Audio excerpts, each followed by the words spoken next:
Bismillah. Assalamualaikum warahmatullahi wabarakatuh. Alhamdulillahil azizil hamid wa huwa ahlul thana'i wa tamjid. Ashhadu an la ilaha illallah wahdahu la sharika lah, syahadatan najati yawma yatahaqqaqul wa'du wal wa'id. Wa ashhadu anna Muhammadan abduhu wa rasuluh sayyidul abid sallallahu alaihi wa ala alihi wa ashabihi al-kiramil amajid wa man tabi'ahum bi ihsan ila yawmin yatahaqqaqu fihi al-wa'du wal wa'id. Amma ba'du, fa usi nafsi wa iyyakum ayyuhal muslimun wa ayyatuhal muslimat bitaqwallahi azza wa jal rabbil ardi was samawat fa innahu qad fazal muttaqun. Ya ayyuhalladzina amanu taqullaha haqqa tuqatih wa la tamutunna illa wa antum muslimun. Kaum muslimin dan muslimat, al-hadirin wal hadirat, khususnya para ummahat dan al-akhawat, para ibu dan calon-calon ibu yang mudah-mudahan senantiasa diberikan taufik, dilebihkan rahmat, karunia dan hidayah oleh Allah Subhanahu wa ta'ala. Pada petang ini, di hari Senin, mudah-mudahan di waktu yang mustajab antara asar dengan maghrib, kita memohon kepada Allah Subhanahu wa ta'ala semoga pertemuan ini dijadikannya pertemuan yang dipenuhi rahmat, dan berpisahnya kita setelah ini perpisahan yang dijaga dan dipelihara oleh Allah Tabaraka wa Ta'ala.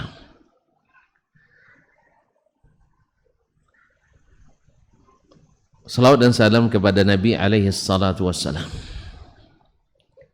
yang telah menunjukkan kita jalan hidayah yang dengannya kita berharap mudah-mudahan selamat masuk surga, karena itu adalah setinggi cita-cita. Kaum muslimin dan muslimat dirahmati Allah, tadi saya mengira yang hadir hanya ibu-ibu, ternyata ada juga bapak-bapak yang intip. Tidak bisa kita berahasia nampaknya, terbahasa terbuka saja. Baik. Oleh sebab itu pembicaraan kita akan mungkin lebih bersifat umum dan mudah-mudahan bermanfaat bagi semua pihak, baik bagi suami maupun bagi istri. Di saat atau setelah saya menikah, waktu itu masih kuliah, saya dipanggil oleh salah seorang petinggi di kampus. Artinya ketika saya sedang ngurus untuk membawa orang rumah ke Madinah, lalu lihat, kamu baru menikah. Saya katakan iya. Nah, beliau lalu mengatakan, mau tidak mendengar dari saya nasihat? Ya, tentu saja dengan senang hati, karena kita memang lagi bersenang-senang hati. Ya, orang baru menikah kan senang-senang hatinya. Lalu dia katakan, ada nasihat ini saya dapat dari datuk saya. Beliau dapat lagi dari datuknya. yang singkat tapi padat, ringkas tapi maknanya sangat luas. Apa itu? Dia katakan setiap laki-laki yang akan menikah, laki-laki menikah pasti berharap dari seorang wanita kalau bisa seperti bidadari surga yang meludahnya saja ke bumi ini manis lautan dan samudera. Bila mengerling satu kerlingan terbakar semuanya. Yang tak pernah dilihat kecuali menyenangkan, tak pernah disuruh kecuali tunduk dan patuh. Ini cita-cita dan keinginan seorang laki-laki pada seorang istri. Ya wajarlah kita punya cita-cita tinggi kan. Demikian pula sang istri atau seorang wanita di saat menikah atau akan menikah berharap pula bahwasanya suami yang akan didapat adalah seorang pangeran impian yang bila dibutuhkan selalu hadir memberikan perlindungan, yang bila disuruh pun taat, ya, dengan senang hati melakukan. Itulah impian dari kedua insan, baik laki-laki maupun perempuan. Namun kata beliau, ini kata datuk saya katanya, bila kau dapatkan dari semua yang kau harapkan itu dari istrimu 60%, itu sudah mumtaz, sudah excellent, sudah istimewa. Subhanallah, nilai 60 rata-rata sudah istimewa. Apalagi kalau nilai 99, Masya Allah. Dapat nilai 60 artinya kita ingin dari istri 100, lalu dapat 60 dari 100 itu katanya sudah tinggi itu. Subhanallah, berarti rata-rata seorang istri mungkin tak mampu memenuhi apa yang diinginkan suaminya melebihi angka 60%. Ini bapak-bapak yang hadir udah mulai ngitung-ngitung ini. Udah mulai ngitung-ngitung ini. Kira-kira ada enggak 60%? 60%. Kalau syukur-syukur di atas 90% berarti antum patut bersyukur banyak itu. Demikian juga dengan istri. Tentu berharap bahwasanya dia ingin dapat suami seorang wanita, seorang pangeran impian yang selalu diimpikan kedatangannya. Sekarang menjelma menjadi kenyataan. Ya sudahlah, ganteng, gagah, banyak duit, pemurah pula, Masya Allah. Dan yang di atas segalanya adalah saleh. Itu keinginan. Tapi ternyata dalam kenyataan mungkin ada yang dapat tinggi, tapi ada yang rata-rata. Kita bicara tentang rata-rata. Ini menurut pengalaman datuk-datuk ini, bukan pengalaman bapak-bapak atau abang-abang. Ini pengalaman datuk. Kan dia bilang tadi datuknya itu, datuknya dapat dari datuknya lagi. Nah kalau sekarang tuan-tuan nak coba buat apa, membuat tabel, ya, buat sebulan ini saya ingin ini dari istri saya, lalu nanti dibuat persentase. Misalnya bulan ini ingin 30 kehendak dari istri. Ternyata dari 30 dapat 31. Masya Allah. Ini 100% lebih nih. Ini bersyukur kita. Ya, Ustaz ya. Ini kata beliau. Dan si istri pun seperti itu. Jadi khususnya para ummahat, para zaujat, untuk menjadi salihah itu memang tidak akan sempurna seperti bidadari, memang. Tapi setidaknya sebagaimana dalam pepatah Arab, kullu fatatin mu'jabatun bi abiha. Setiap anak gadis pasti kagum pada ayahnya. Makanya rata-rata dia ingin dapat suami seperti ayahnya. Seperti apa ayahnya? Masya Allah, kalau di rumah ya bertemu sama ibu, dengan ibunya mau disuruh apa saja. Masak pandai, nyuci cepat, nyetrika rapi, rumah bersih. Ya masak pun Masya Allah. Tanpa disuruh ya, tanpa disuruh. Servis gitu. Tentu anak gadis bayangkan pula dapat suami seperti itu. Kira-kira gitu ya, lebih kurang. Dan demikian pula sang anak laki-laki biasanya juga ditanya, kamu ingin dapat istri seperti apa? Kalau dia dapat ibu yang baik, salihah, ya tidak pernah meningkah bapaknya bila memerintah, selalu tampil cantik dan servis di depan ayah. Bila memandang ke ayahnya tersipu malu, bukan merah matanya menantang, bikin malu. Ini yang dilihat oleh sang anak dari ibunya.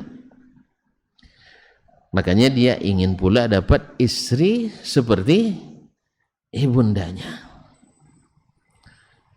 Oleh itu, akhwati fillah, para ummahat, maka sebenarnya seorang anak laki-laki selalu menginginkan ibunya, menginginkan dapat suami istri seperti ibunya. Dia menjadikan ibunya sebagai idola. Nah, di sini peran ini dimainkan oleh seorang ibu luar biasa, berpengaruh pada kepribadian sang anak. Ma'asyiral kiram, ma'asyiral karimat, al-afadil wal fudliyat, rahimanillah wa iyyakum. Itu sebabnya kenapa laki-laki itu disuruh bila nak menikah, Nabi sarankan mencari wanita yang salihah. Wanita yang salihah. Tunkahul mar'atu li arba'. Wanita dinikahi karena 4 sebab pada umumnya. 5 liha, karena dia kaya. Wali jamaliha, karena dia cantik. Wali hasabiha, karena keturunannya terhormat. Walidiniha, karena dia salihah. Lalu apa kata Nabi SAW? Dari keempat sebab ini yang harus kau kedepankan adalah fadfar bizatid din, nikah dengan yang memiliki agama. Kenapa yang memiliki agama? Taribat yadak, kamu akan bahagia. Sebab yang memiliki agama, tidak masalah dia cantik, tidak masalah dia kaya. Makanya ketika dulu sebelum menikah, saya sering berdoa, ya Allah beri istri yang salihah, cantik, tidak masalah asal kaya. kan boleh aja kan, cantik tidak masalah, asal kaya gitu. Iya. Allah kan maha kaya, walaupun saya sebenarnya tampil tidak menjanjikan penampilannya.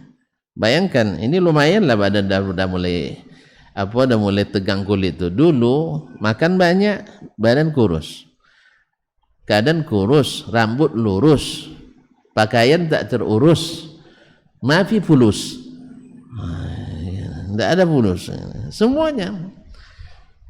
Tapi tetap juga pede berdoa, beri istri yang salihah, cantik tidak ada masalah, asal kaya. Dikabulkan, alhamdulillah ya Syekh. Kalau tidak, yang penting dapat salihah. Sebab apa? Salihah ini kaum muslimin dan muslimat dirahmati Allah. Salihah ini maknanya komplit. Salihah dalam akidahnya, salihah dalam ibadahnya, salihah dalam muamalahnya, salihah dalam akhlak dan adabnya. Karena salihah itu bukan hanya karena rajin salat, itu salah satu. Salihah itu bukan hanya satu manhaj, itu salah satu. Makanya ketika ditanya kepada seorang abid, ya, atau sebelumnya ketika ditanya kepada Imam Al-Hasanul Basri rahimahullah, ketika ada seorang ayah memiliki seorang putri yang cantik jelita, cantik sekali, ditanyakan dilamar oleh banyak orang. Kira-kira kalau yang cantik-cantik ngelamarnya biasa-biasa aja kan? Pasti yang melamar orang-orang yang punya modal, para pejabat, para pangeran. Itu di masa tabi'in nih, di masa tabi'in, awal-awal Islam. Masih banyak orang saleh waktu itu. Ada yang melamar pedagang, ada yang melamarnya pangeran, anak-anak kerajaan. Ada yang melamarnya juga ustaz. Ustaz ada juga. Nah, lalu ditanya, bingung dia, siapa yang harus dia terima dari seluruh lamaran ini? Semuanya orang hebat. Karena anaknya memang punya modal besar, penampilannya cantik dan terdidik, cerdas, beragama, dan juga cantik. Saya menyebutnya Cece gitu. Cantik dan cerdas, gadis Cece.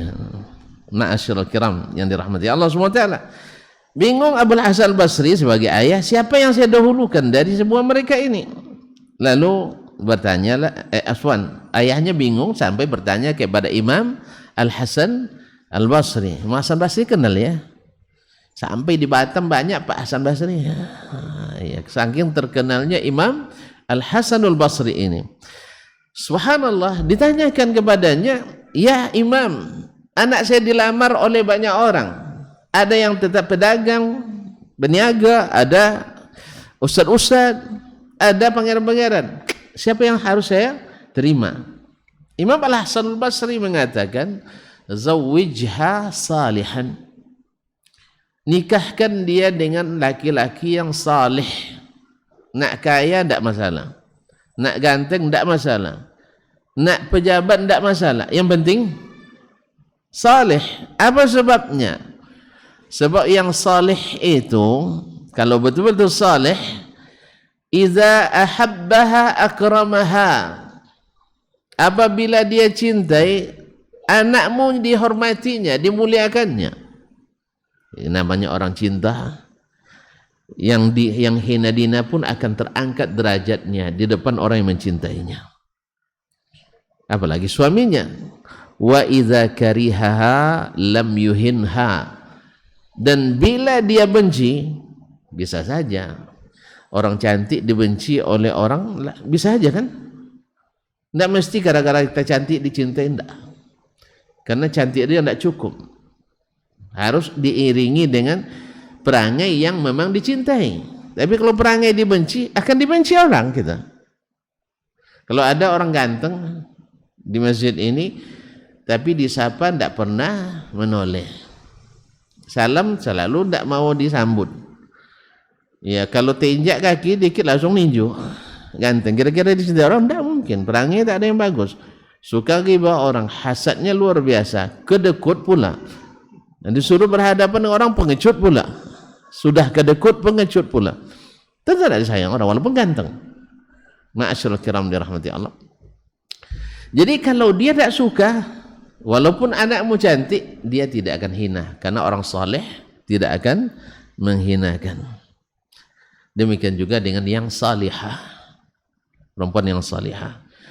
Oleh sebab itu, seseorang menginginkan dari istrinya atau dari seorang wanita itu adalah yang salihah, yang tentu saja bila seorang laki-laki ini memiliki ibu yang memang salihah pula, maka tercatat kaum muslimin, ibunda kita Khadijah radhiyallahu anha, karena dialah di antara istri Nabi sallallahu alaihi wasallam yang memiliki anak-anak yang tumbuh dan besar sampai mereka bersuami.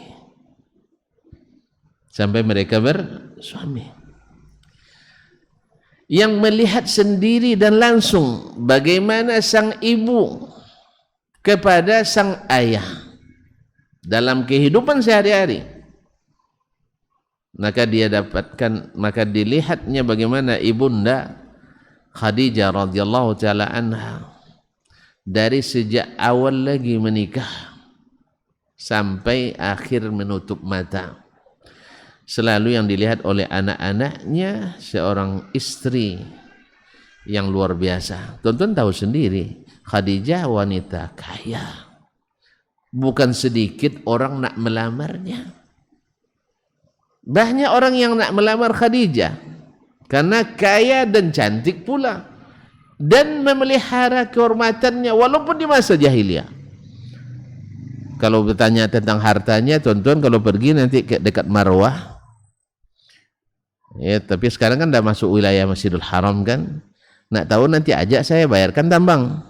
Nah, ya biar saya tunjukkan nanti ini adalah tanah-tanah Khadijah dulu. Ya, sekarang kan Makkah termasuk tanah paling mahal di dunia. Saya tidak tahu angka terakhir berapa ya, 1 meter itu mencapai puluhan juta. Sampai mencapai puluhan juta, entah 50 juta saya semeter. Awak ini satu kapling kan, ini semeter 50 juta. Nah, itu kalau andainya Khadijah masih hidup itu luar biasa tanahnya. Dan kesuciannya tidak tertandingi sampai bergelar At-Tahirah. Di masa jahiliyah dia digelar dengan Al-Mar'atut Tahirah, wanita suci. Dan memang disiapkan pula untuk laki-laki suci, yaitu baginda Rasulullah SAW, yang digelar juga dengan Al-Amin dan juga At-Tahir. Ma'asyar kiram, ternyata orang jahiliyah tahu mana yang bersih, mana yang kotor sebenarnya. Walaupun mereka bergelimang dengan dosa-dosa, na'udzubillah, zina legal di masanya, tapi mereka paham bahwa zina itu sebenarnya tidak boleh. Tapi karena itu tadi, karena pemikiran yang kotor menghasilkan aturan-aturan yang kotor, sehingga membuat pengakuan terhadap sesuatu yang kotor sehingga dilegalkan oleh mereka. Buktinya mereka mengatakan zina kotor ketika bangun Ka'bah tak boleh hasil zina. Allah.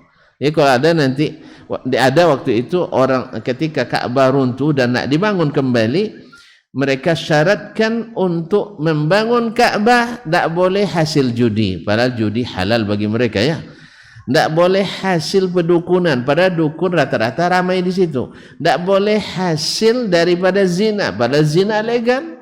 Tak boleh hasil riba, padahal riba itu adalah fundamental ekonomi mereka. Mereka tahu itu.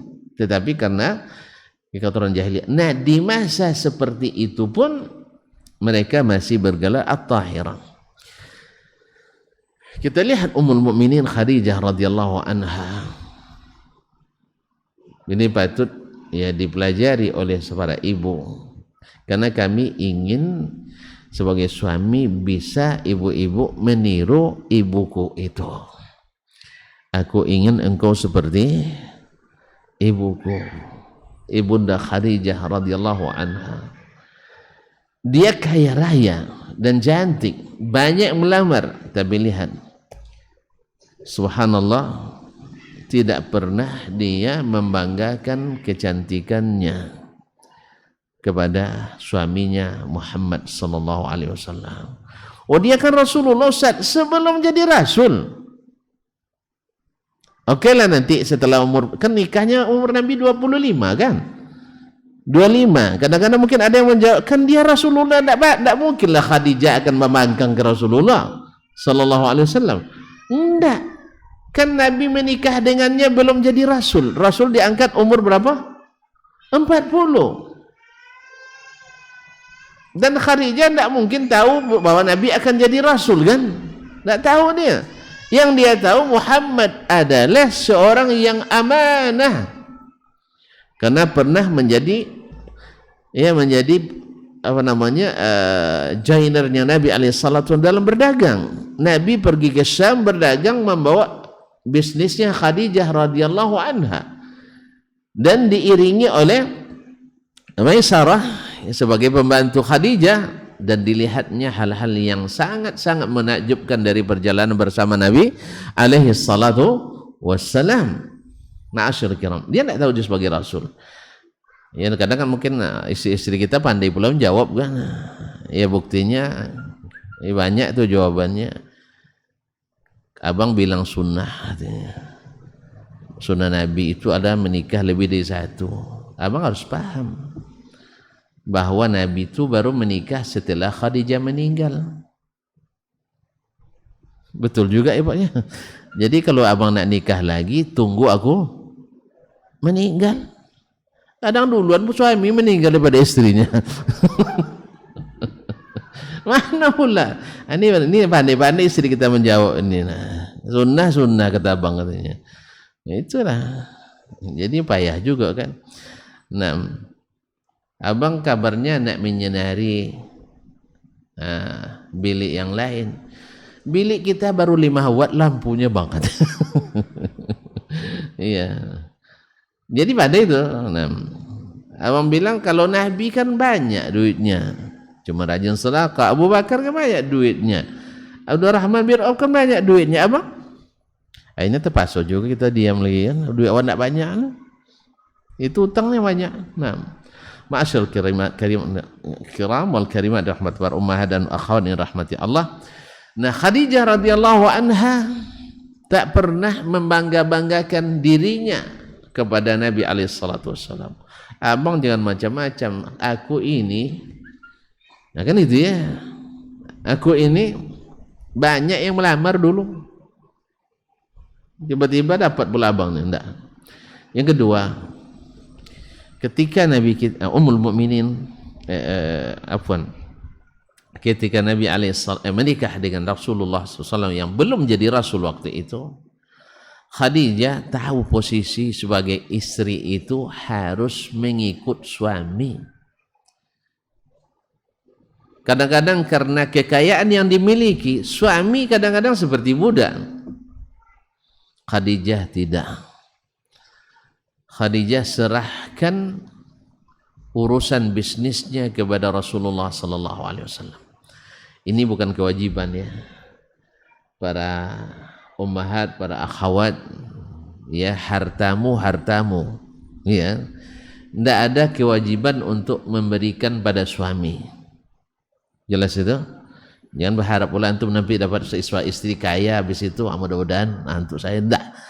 Tetapi Khadijah itu atas keinginan sendiri, karena dia paham bahwasanya harta itu bisa membuat segan suami kepadanya. Maka dia serahkan kepada Nabi alaihi salatu wassalam karena dia sudah teruji amanahnya.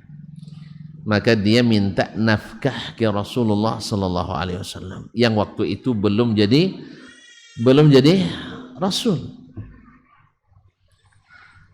Sampai ketika Nabi alaihi salatu wassalam beliau harus berkhalwat karena Allah yang mengiringi, Allah yang membimbingnya untuk itu.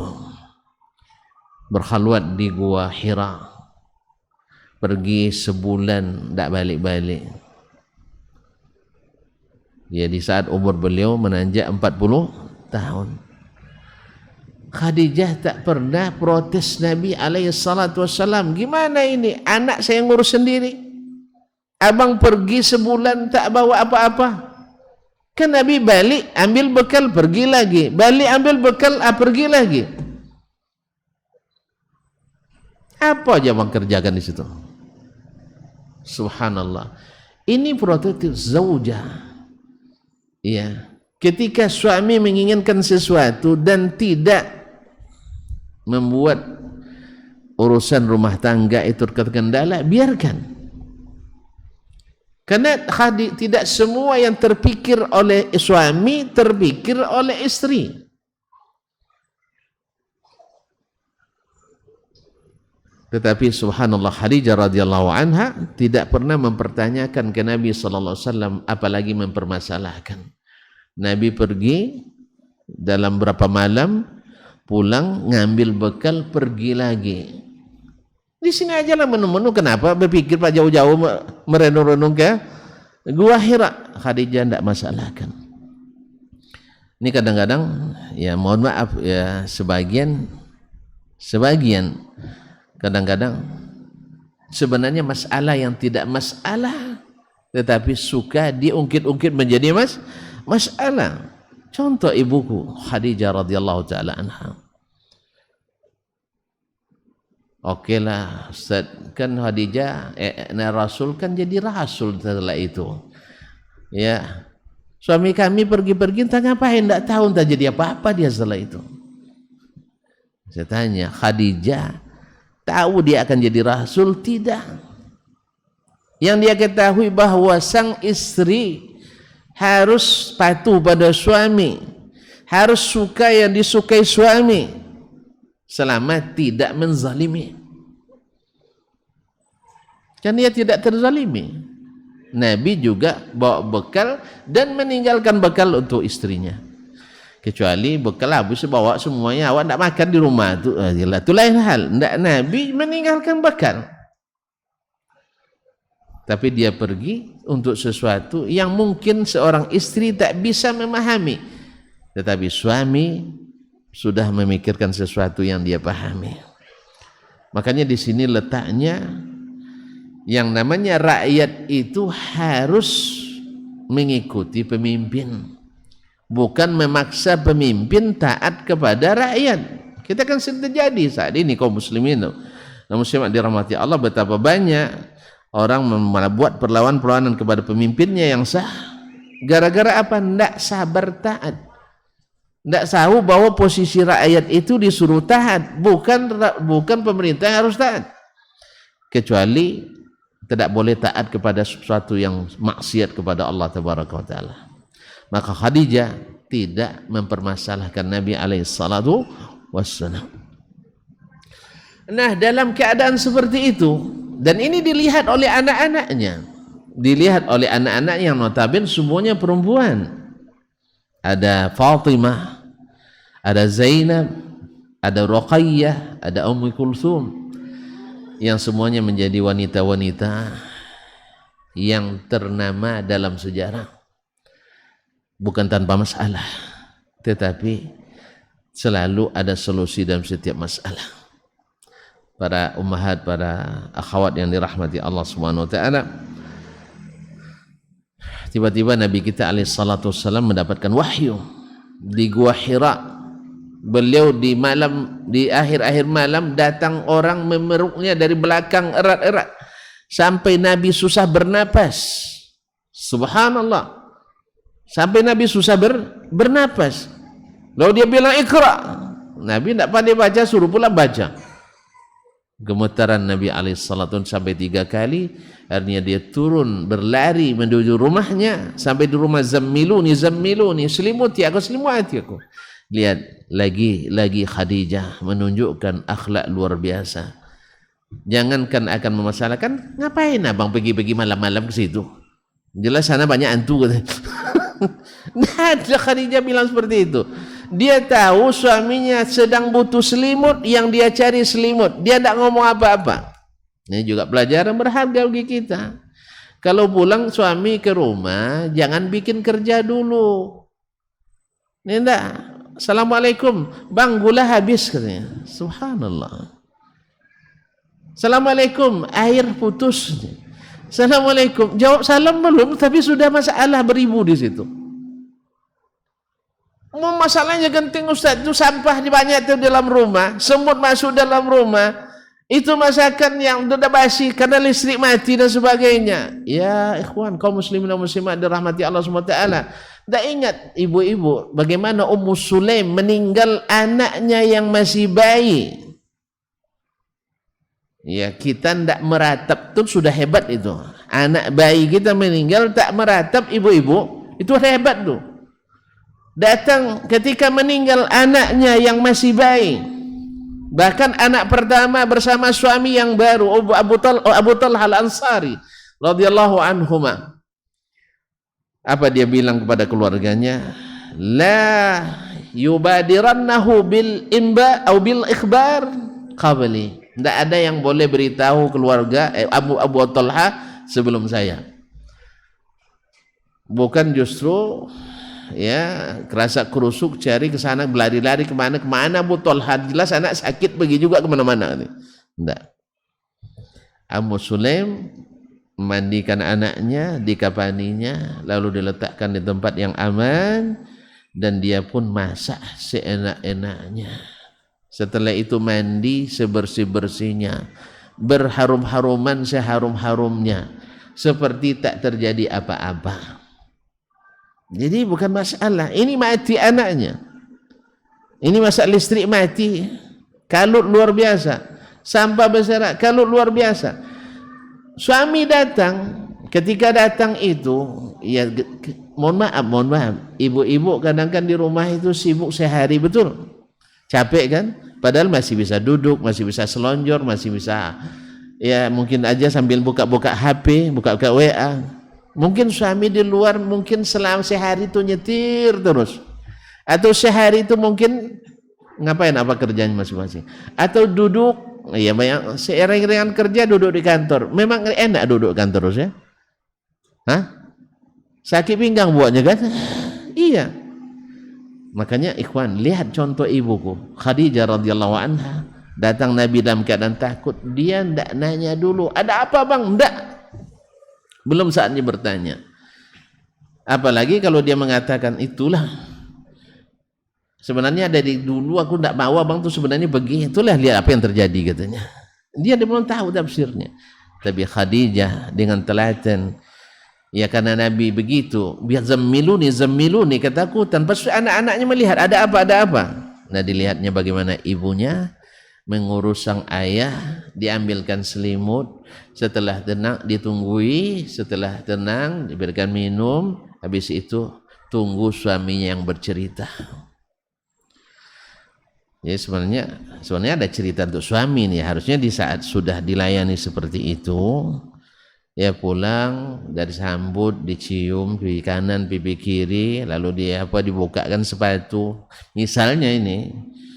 Ya, bukakan kalau nomor mana tahu yang pakai dasi, buka dasi kan itu. Habis itu dibuatkan teh atau dimandi siap air panas sebagainya, selesai itu. Nah, baru selesai itu antum harus tahu juga, Dek, apa yang bisa dibantu hari ini. Setelah itu buatlah daftar itu, gas habis. Ya kan, ikan bilis habis. Listrik tadi mati, uang sampah belum dibayar, sudah marah-marah PRT dan sebagainya itu. Buat listnya 10, insya Allah tenang suami ngerjakannya. Tapi kalau kira-kira pas antum pulang capek, ya pulang dari pergi berangkat kerja jam sebelum subuh, pulang pula setelah isya, tiba-tiba sampai depan rumah dikasih sapu sama istri, bang tolong sapu yang depan tuh kan ya. Bukan berat, tidak, pasti tidak berat. Ya kita jangankan nyapu bang ya, jangankan nyapu bang ya, yang ngangkat yang berat-berat mampu suami itu, cuman caranya yang tak tepat. Maka jadilah ibu yang menjadi contoh dan untuk menjadi contoh itu contoh bagaimana ibunda Khadijah radhiyallahu taala anha. Lalu nanti ada lagi yang mengatakan itu ibunda Khadijah kan yang punya anak, kami kan belum punya anak Ustaz. Itu lagi kan yang punya tidak punya anak. Alhamdulillah sebagian besar istri Nabi tidak punya anak darinya. Nah, ada hikmah yang Allah lebih tahu. Lihat, pelajari bagaimana kehidupan mereka. Sebenarnya kaum muslimin dan muslimat dirahmati Allah, kembali ke yang tadi. Ya, kembali yang tadi, memang untuk menjadi sempurna susah. Tetapi setidaknya harus bisa dicontoh dari kita. Ya, ada kelebihan-kelebihan yang memang tadilah. Kalau tuan-tuan nanti sudah buat daftar, ternyata banyak yang tidak tercapai, lihat mana yang lebih banyak. Kalau lebih banyak 60% berarti sudah lulus mumtaz bagi seorang suami. Kalau ibu-ibu pun boleh juga seperti itu. Buat daftar nanti apa yang diinginkan dari suami, dapat 60% saja, itu sudah hebat suami kita. Untung seperti Imam Ahmad dan istrinya Ummu Saleh 30 tahun tak pernah berselisih. Ditanya-tanya rupanya apa rahasianya, tidak pernah membantah perintah. Dan Imam Ahmad tidak pula memerintah kecuali dengan cara yang pas. Selesai masalah. Kita kan masalahnya tidak. Ketika sudah ingin sesuatu tanpa mempertimbangkan keadaan baik istri maupun suami, perintahkan saja, yang jelas perintah laksanakan. Itu yang masalah kita juga kadang kan. Tapi alhamdulillah kaum muslimin dan muslimat dirahmati Allah, mudah-mudahan yang sedikit bermanfaat. Nah, ada beberapa secara garis besar yang sangat diinginkan oleh seorang suami dari istri. Yang ini dapat kita contoh dari ummahatil mu'minin, istri-istri baginda Nabi sallallahu alaihi wasallam. Kenapa kita bawa mereka? Bukankah mereka orang-orang hebat? Dan kita memang kalau nak nyontek itu nyontek yang paling hebat. Ya sih? Nyontek kan tidak mungkin semuanya kita contek kan. Paling-paling nyuri dapat jawaban nomor 3. Nah, jawaban nomor 3 nilai 30 kadang ya. Ya nomor 3. Yang nomor 1 10 nilainya, nomor 2 10, nomor 3 30 nilainya. Dapat nyontek yang seperti itu. Tinggi nilainya.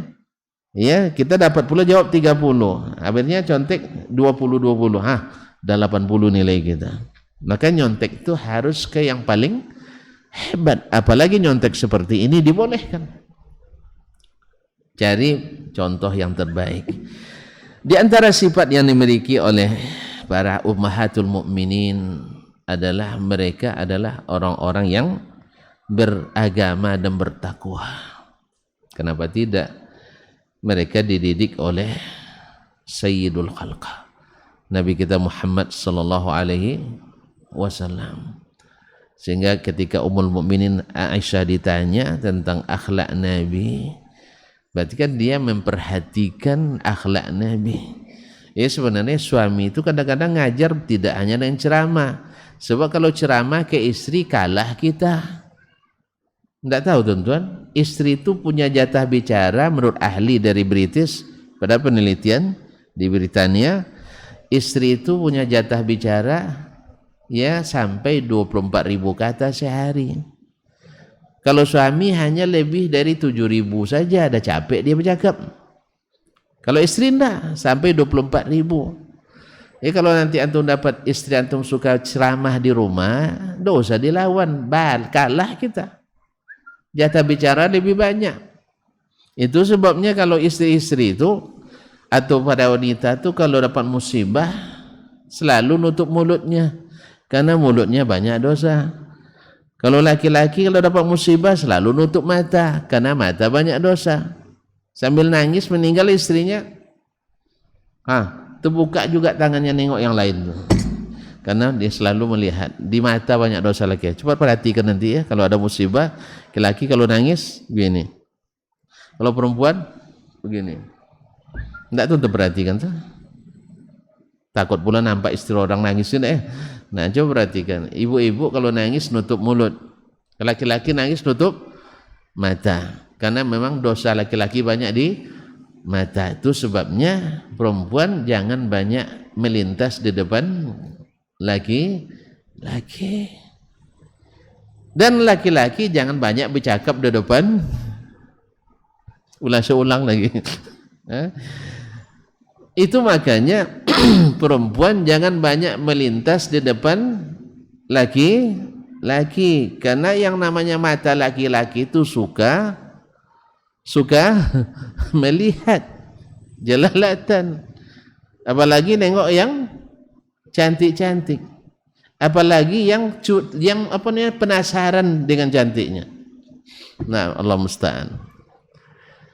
Sedangkan laki-laki jangan banyak bercakap di depan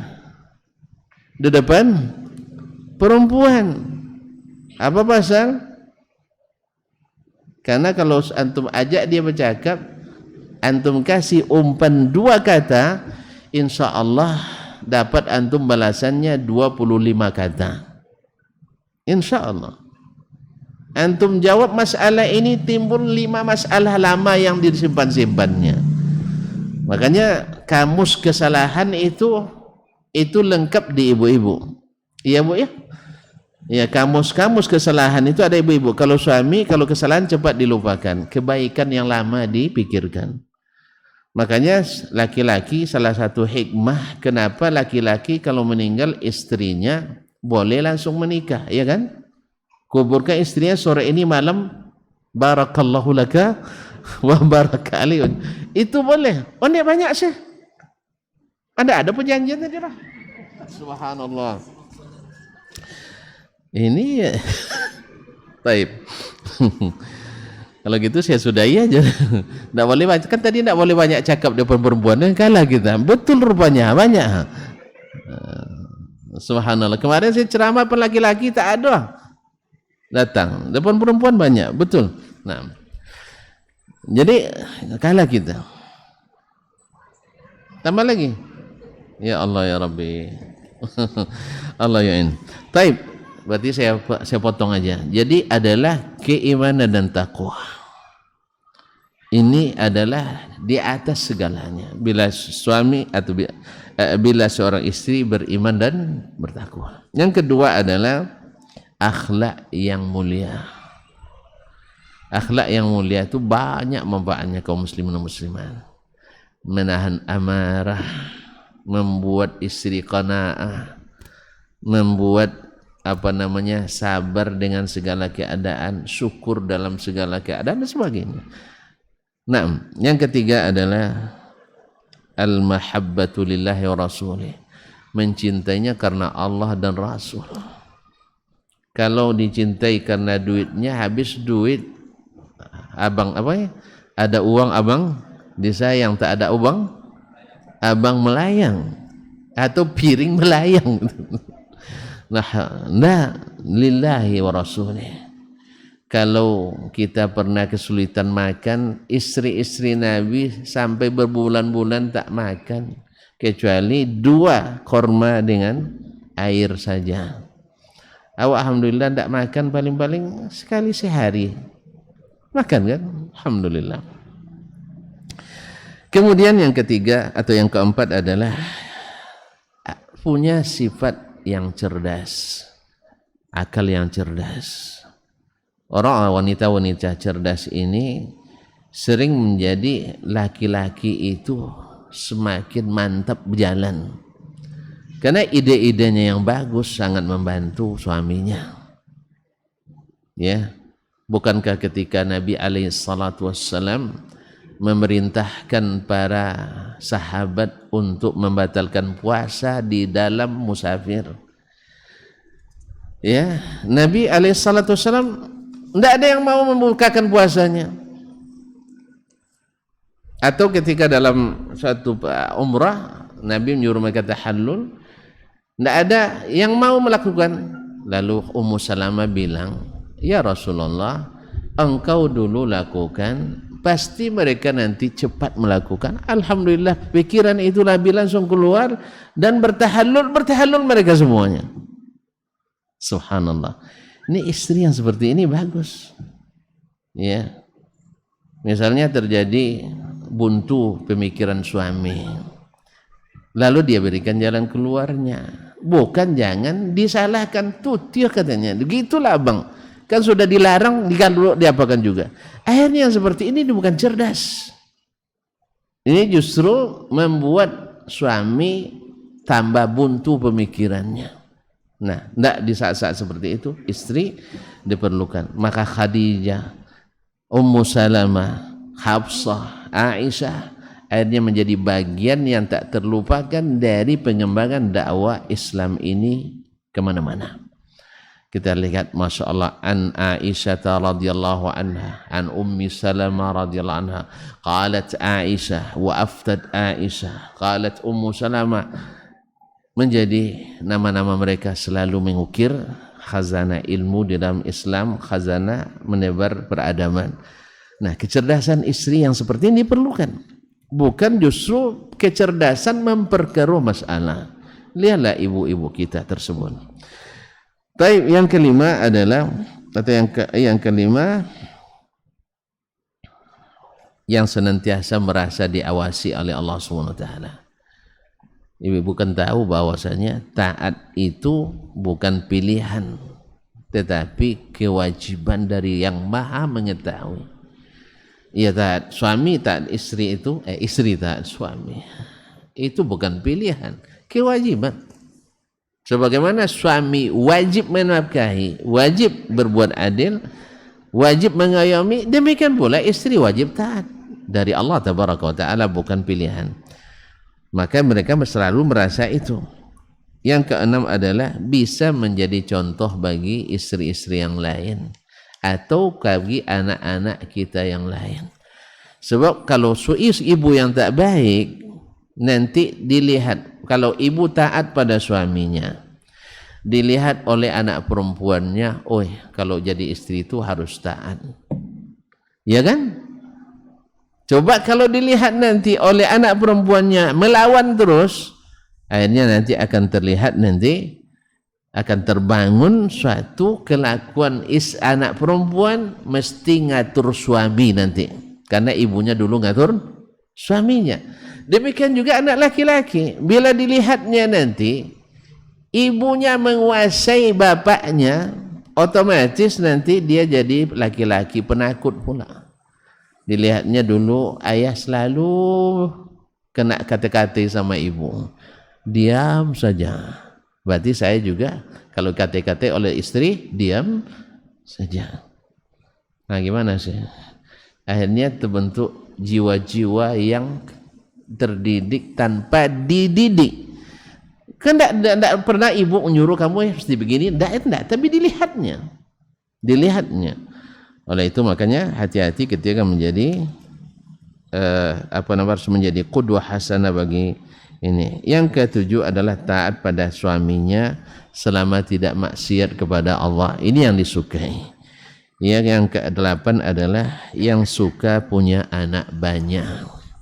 Karena memang anak banyak itu indah, keluarga besar itu barakah. Ya, rugi tidak punya anak banyak. Nanti apalagi kita. Ya, karena kan ibu-ibu itu kan banyak jatah bicaranya. Kalau anak sedikit, habis untuk suami semua nanti. Jadi sebab itu kepentingan kita anak banyak itu penting untuk keharmonisan hubungan suami dan istri. Sehingga anaknya 10 misalnya, ada habis jatah 2.000 untuk nomor 1, 2.000 kedua untuk nomor 2, akhirnya 24.000 itu habis untuk anak. Sehingga ketika suaminya pulang, dah loyo dia bercakap, tidak ada lagi bisa dicakapkan. Akhirnya iya bang. Nah, baik kaum muslimin dan muslimat dirahmati Allah, ini diantara sifat-sifat utama yang diinginkan oleh seorang suami dari istrinya. Ternyata pertanyaannya banyak sekali. Saya tidak tahu apa ada hubungannya atau tidak. Saya lihat dulu. Bagaimana menyikapi suami kadang-kadang saat pulang kerja enggak mau diganggu. Semua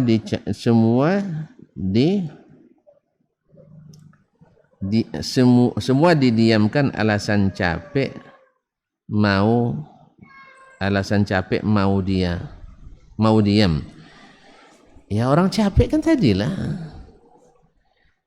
Orang capek tentu dia tidak mau diganggu. Sama kok istri pun ketika capek juga tidak mau diganggu, iya kan? Sama. Anda gimana cara menghilangkan capeknya dia? Itu yang paling. Capek itu bisa hilang dengan suplemen, bisa hilang dengan perkataan yang lembut, atau dengan diurut. Pijit-pijit dia sambil dipuji-puji, disanjung-sanjung. Kalau perlu, abang tidak ada duit, ada duitnya, kasih dia duit. Iya, ini caranya. Kalau memang dia dalam kecapean, berarti ibu udah tahu bahwa dia capek, maka hilangkan capeknya. Ya, hilangkan capeknya dengan sesuatu yang dia sukai. Insya Allah Ta'ala akan mau diganggu. Masalahnya yang mengganggunya itu tidak yang kita suka, itu masalahnya. Tadilah dia capek suruh ngangkat sampah, kan tidak suka dia. Tapi coba ganggu dia dengan kasih makan bubur ayam, insya Allah tidak tekan malah dia. Atau berikan dia minuman kesukaan, insya Allah dia tidak akan apa. Bismillah. Apa Ustaz, bagaimana cara menjaga keromantisan ketika anak sudah banyak? Ya, romantis itu apa maksudnya dulu? Ya, kalau maksudnya bercumbu depan anak kan tidak mungkin. Romantis itu ya kita makan bersama dengan anak, itu romantis. Kita bisa jalan-jalan bersama, itu romantis. Jadi romantis itu bukan hanya masalah urusan bercumbu dan sebagainya, bukan itu saja. Romantisme itu adalah ketika antum di hari libur suami jadi pelayan istri hari itu misalnya, itu romantis. Atau ketika istri ya selama ini tidak bisa makan bersama melayani suami, nah di hari itu dia tunjukkan di depan anak-anaknya, dia yang sendokkan, kalau perlu dia yang suapkan ke suaminya, itu juga romantis. Jadi bisa tidak, romantis itu sangat sederhana, nah sangat sederhana, tidak perlu dengan biaya-biaya besar seperti yang kita ini. Nah, wallahu ta'ala alam. Bismillah. Assalamualaikum warahmatullahi wabarakatuh. Waalaikumsalam warahmatullahi wabarakatuh. Ustaz, alhamdulillah suami saya insyaallah suami yang saleh, Allahumma barik, semoga Allah berkahi. Namun saya merasa sudah banyak dosa terhadapnya, kadang saya tidak tahu harus bagaimana cara perbaikinya. Tapi suami sudah saleh, bagaimana cara memperbaikinya? Kalau biasa dosa kepadanya dengan kurang berkhidmat kepadanya, tingkatkan khidmatan kita padanya. Kalau dosa dengan cara yang berkaitan dengan Allah Tabaraka wa Ta'ala, segera bertobat kepada Allah Tabaraka wa Ta'ala. Dan semuanya seperti tadi, kalau kita berdosa kepada Allah, banyak istighfar padanya. Dosa sama suami, banyak pula minta maaf kepadanya. Ya, insya Allah akan semua itu akan dihilangkan. Wallahu ta'ala alam. Assalamualaikum warahmatullahi wabarakatuh. Bagaimana cara kita sebagai istri melakukan suami yang masih melakukan hal-hal yang bid'ah, seperti masih merokok dan ikut tahlilan? Merokok bid'ah ya? Taib. Pertama, kaum muslimin dan muslimat dirahmati Allah, sabar. Itu aja jawabannya. Sabar, ya, karena dengan senantiasa juga berdoa kepada Allah. Bukankah Rasul kita alaihi salatu wassalam dulu di Ka'bah itu selama sampai hampir 20 tahun. Hampir 20 tahun. Di Ka'bah terdapat berhala ratusan jumlahnya. Tapi Nabi salat di situ karena belum ada solusi. Bahkan Nabi ketika Amul Hudaybiyah juga rencana pergi umrah. Kapan bisa dihilangkan? Sampai tahun ke-10 Hijriyah. Haji Nabi umumkan di tahun ke-9 setelah Fathu Makkah, besok tak boleh ada lagi orang musyrik yang haji tahun depan. Maka Nabi pun haji wada tahun ke-10, tahun ke-11 Nabi wafat.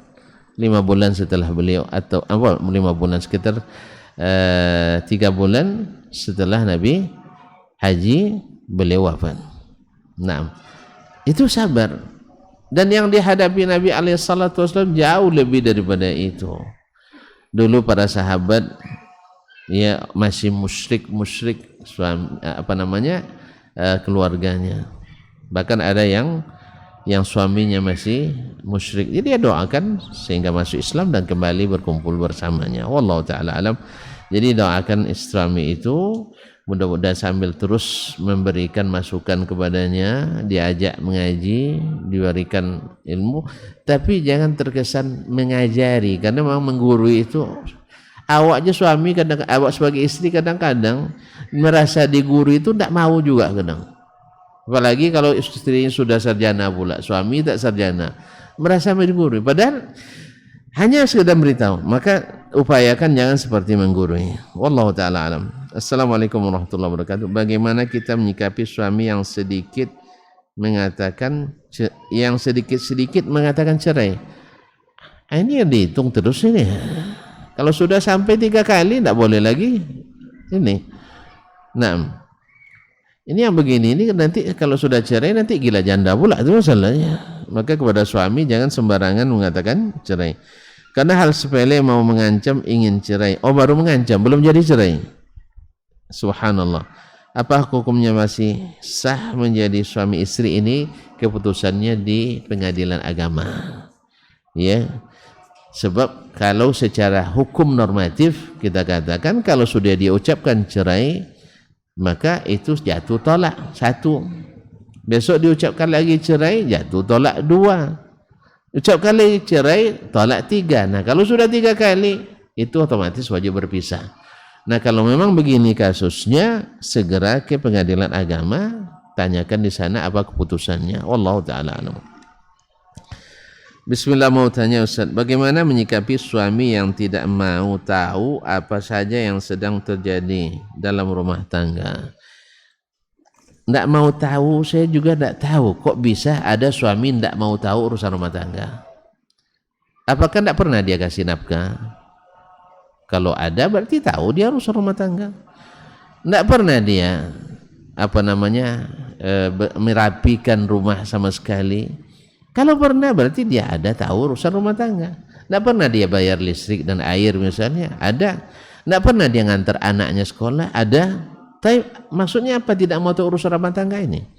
Kalau memang tidak pernah bayar nafkah sama sekali, tidak pernah ikut mengerjakan pekerjaan sama sekali, yang harusnya diperbaiki tak diperbaiki, ini luar biasa ini. Berarti dia sudah tidak nyaman lagi di rumah itu.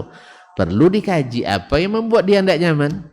Kalau memang karena dia sendiri, maka beritahukan kepadanya. Tapi kalau ternyata karena kita membuat dia tidak nyaman, kita yang harus segera memperbaiki diri. Karena pasti ada sebab, tidak mungkin tidak. Tidak mungkin tidak. Wallahu ta'ala alam.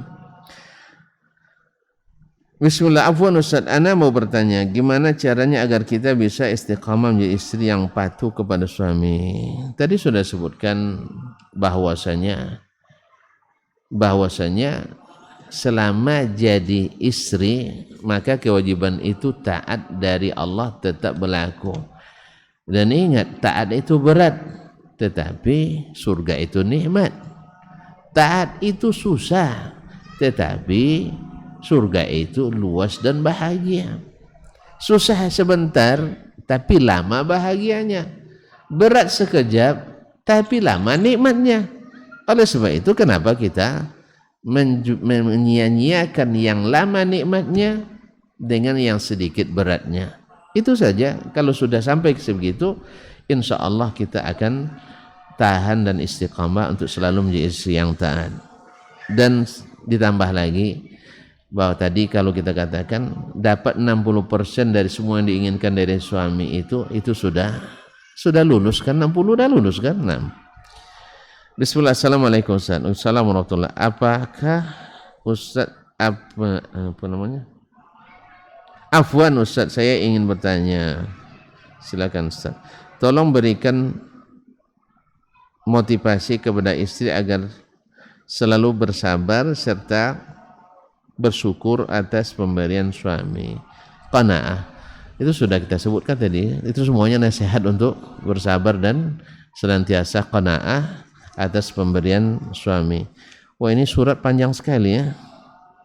Masya Allah, bismillah. Ini nampaknya dipersiapkan ini. Ustaz, bagaimana hukumnya dalam Islam apabila ada seorang ibu yang lebih memilih suaminya daripada anak kandungnya? Memilih suaminya daripada anak kandungnya. Ya suami itu kan ayah daripada anaknya. Kalau dia memilih suaminya berarti juga memilih anak atau anak tiri ya. Anak tirinya. Subhanallah. Anunya terdapat banyak aib pada suaminya. Kami sebagai anak sedih, kasihan melihat ibu menderita. Segala daya upaya kami membantu apa-apa saja yang menjadi keluhan dan kesusahan orang tua.